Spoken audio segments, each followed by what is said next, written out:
30 years ago, people didn't even think that bottled water was even a thing. It started showing up in grocery stores and convenience stores, and it was kind of like a joke. Like, who would ever pay for water? I remember there was a guy that was a couple years older than me. He graduated college a couple years older. He was from the same hometown, and we must have been playing in some baseball league or even like a softball league.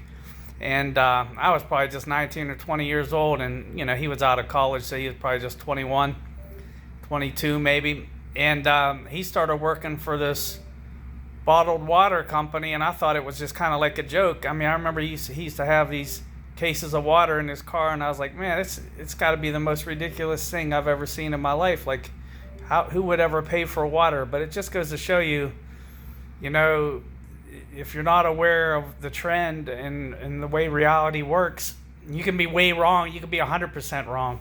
I remember even 20 years ago, I never drank coffee in my life, and I moved out to LA, and I saw everyone always going to Starbucks and stuff like that.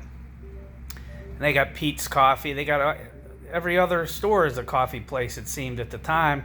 And it was kind of a new thing to me. And I remember just having a casual conversation with a person at my stock brokerage about how, like, I ought to short Starbucks because there's no way that business could ever amount to anything. And it was already like a high flyer at the time, but I mean, it's probably gone up 30, 40 times in the 20 years since I made that comment. So be careful of what you're 100% sure of, because oftentimes the truth is on the other side of that. So it's like whatever you're 100% sure of, the answer might be the exact opposite of that. And I was wrong on both bottled water and Starbucks.